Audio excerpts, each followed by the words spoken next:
Aujourd'hui, dans ta capsule VIP avec Pasteur Guy, je réponds à la question « Comment prier pour les autres? »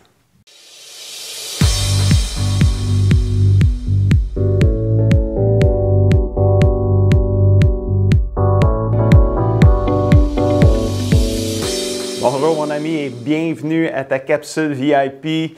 Merci de me permettre de nourrir ton âme afin que tu puisses grandir et devenir tout ce que le Seigneur veut que tu deviennes. Es-tu prêt à nourrir ton âme aujourd'hui? Je crois que oui. Et le titre de la capsule aujourd'hui, c'est « Comment prier pour les autres ». Souvent, on prie pour nous, hein? Seigneur, bénis-moi, aide-moi, encourage-moi. On partage nos besoins, mais aujourd'hui, je veux je vais t'enseigner comment prier pour les autres. La Bible dit dans 1 Timothée chapitre 2, verset 1, « Avant tout, je recommande ceci. Il faut faire des demandes à Dieu, le prier, le supplier, le remercier pour tous les êtres humains. » Donc, tu es encouragé en tant qu'enfant de Dieu à faire des demandes à Dieu pour tous les humains. Pas juste pour toi, pour toutes les autres aussi, peu importe c'est qui. Prier les uns pour les autres, c'est la volonté de Dieu et c'est fortement recommandé partout dans la Bible.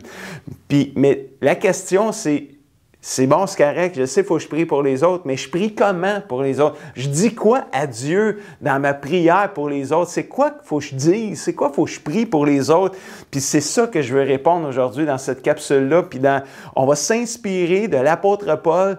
Comment est-ce que Paul priait pour l'Église des Éphésiens? C'est quoi qu'il disait à Dieu? C'est quoi qu'il demandait à Dieu dans sa prière pour les chrétiens d'Éphèse? Et c'est au travers ce texte-là, cette prière-là que on va s'inspirer puis ça va t'encourager comment prier pour les autres.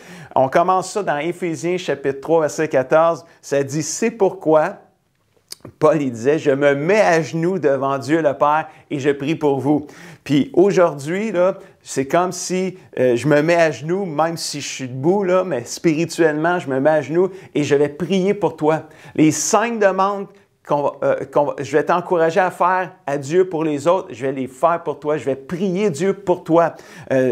Dans la capsule directement. La première demande se retrouve dans Éphésiens chapitre 3, verset 16. Ça dit, Paul il disait aux Éphésiens, puis il disait à Dieu pour les Éphésiens, « Je lui demande de vous rendre fort par son esprit, tellement sa gloire est grande. Ainsi, vous pourrez être des chrétiens solides. » La première demande que je veux faire à Dieu pour toi, puis je dis au Seigneur, « Seigneur, je prie pour mon ami aujourd'hui qui m'écoute. Je prie que tu le rendes fort par ta puissance et par ton esprit. » Ça, c'est la première demande que je veux faire à Dieu pour toi. Le thème de l'année à notre Église, le Carrefour chrétien des Mascoutins à Saint-Hyacinthe au Québec, c'est « Fortifie-nous par ta puissance ». Fortifie-nous, c'est vraiment ça. C'est donne-nous de la force, rends-nous forts, Seigneur. Rends-nous forts par ta puissance, par ton esprit. Et régulièrement, je fais cette prière-là à Dieu pour ma femme, pour moi, oui, mais pour ma femme, pour mes enfants, pour ma famille, pour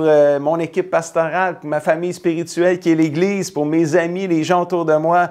Et aujourd'hui, je prie cette prière-là pour toi qui m'écoutes. Rends-le fort par ton esprit, par ta puissance.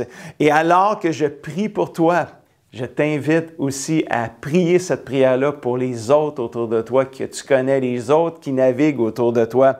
Prie le Seigneur, « Seigneur, rends mon ami un tel, rends-le fort par ta puissance. » Prie cette prière-là. Ça, c'est la première demande à faire à Dieu. Rends-le fort par ton esprit, par ta puissance. Deuxième demande, Éphésiens 3, verset 17. Début du verset, ça dit que le Christ, que Jésus habite dans vos cœurs par la foi. Deuxième demande que je veux faire à Dieu pour toi est celle-ci. Papa Céleste, je prie pour mon ami qui m'écoute, qu'il puisse expérimenter ta présence dans son cœur. Amen. Ça, c'est la deuxième demande à faire à Dieu quand on prie pour les autres. C'est tellement important que Jésus habite dans ton cœur. Mais Jésus, il habite déjà dans ton cœur parce que tu es un enfant de Dieu. Donc, Dieu habite en nous par le Saint-Esprit, on le sait.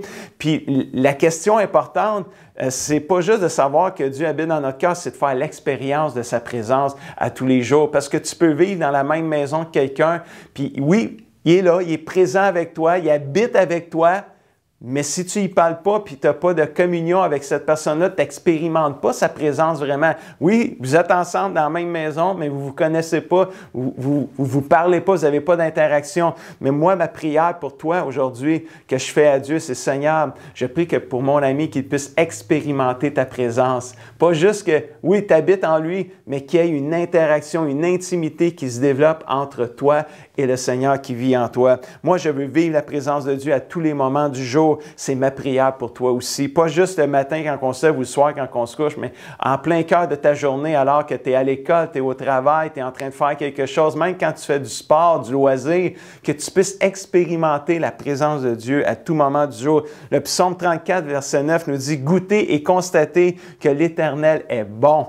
Oui, heureux l'homme, la femme qui trouve son refuge en lui, dans sa présence. » Je prie que tu goûtes et constates combien Dieu est bon, que tu fasses l'expérience de sa présence dans ta vie, dans ton cœur, à tous les jours. Et alors que je prie cette prière-là pour toi, je t'invite à prier la même prière pour les autres autour de toi. On s'en va à la troisième demande, Éphésiens 3, verset 17, deuxième partie du verset, jusqu'au verset 19. Plongez vos racines dans l'amour.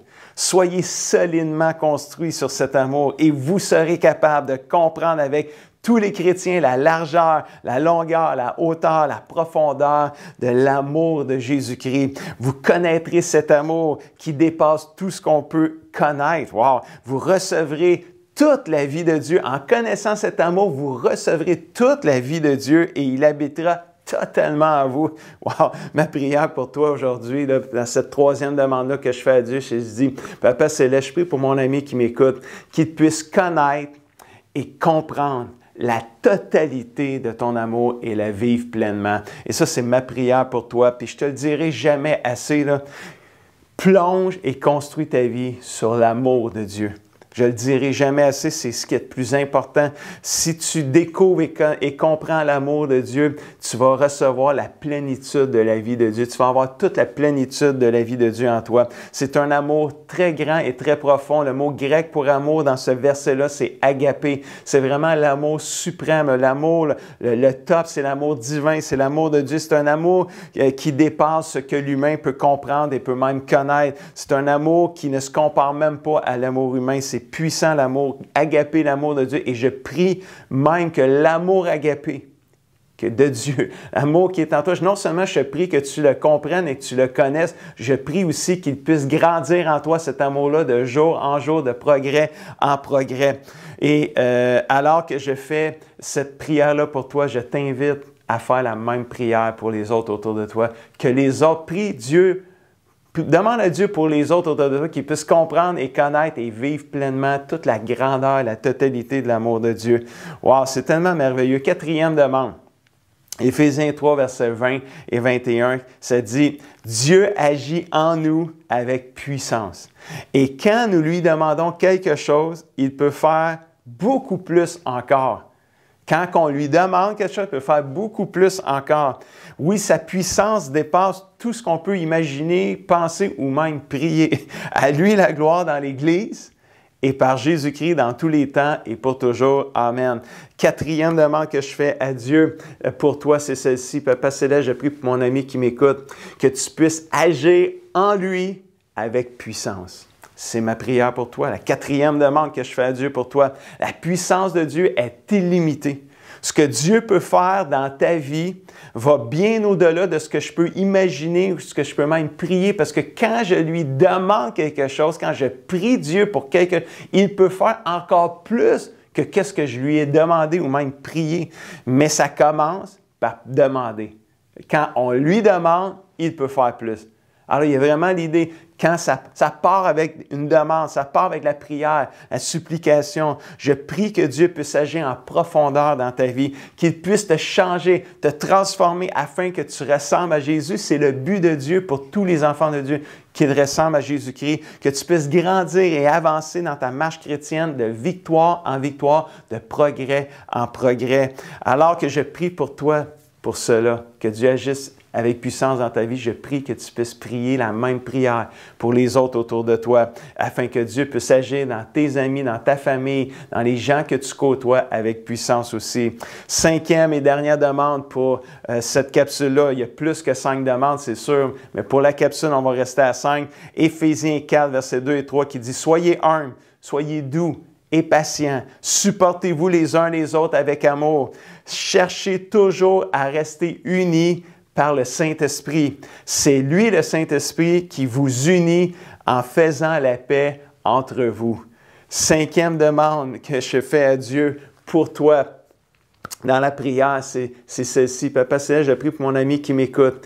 Je prie que tu puisses l'aider afin qu'il soit humble, qu'il soit doux, qu'il soit patient. Et Seigneur, je prie qu'il puisse être en paix avec toi, mais aussi avec toutes les autres autour de lui, dans ses relations avec les autres. Amen. Et ça, c'est la cinquième demande que je fais pour toi. Je prie que tu restes uni avec les autres dans l'Église, les autres autour de toi, dans ton voisinage, dans ta famille. Je prie que tu puisses les supporter avec amour, les gens autour de toi. Ne te laisse pas emporter par l'orgueil ou l'impatience, mais que tu puisses être humble, l'humilité, la douceur, la patience et la paix de Dieu. Sois en paix avec les autres. Et alors que je prie pour toi cette prière-là, d'être en paix avec les autres, d'être doux, d'être patient, je prie et je t'invite à faire la même prière pour les autres autour de toi. Tu vois là, voici comment prier pour les autres. Juste pris une prière que Paul a fait pour les Éphésiens. Et là, on peut l'appliquer nous autres mêmes à notre propre vie et à prier la même prière pour les autres autour de nous autres. Et c'est une prière que Dieu entend, que Dieu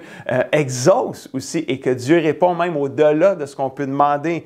Wow, je veux répéter les 5 demandes avec toi pour juste que tu puisses les saisir. Puis je t'invite même à peser sur pause quand tu vas voir les 5 lignes apparaître sur l'écran. Écris-les sur une feuille pour que tu puisses t'en rappeler et prier à chaque jour régulièrement pour les gens autour de toi cette même prière-là. Alors, les 5 demandes, c'est « Seigneur, je prie pour mon ami qui m'écoute. Rends-le fort par ton esprit et ta puissance. Rends-le fort physiquement, spirituellement et émotionnellement. Je prie qu'il expérimente ta présence dans son cœur, dans sa vie à tous les jours. Je prie, Seigneur, pour mon ami qui m'écoute, qu'il puisse connaître et comprendre la totalité de ton amour, la grandeur, l'immensité de ton amour et qu'il puisse le vivre et le répandre autour de lui.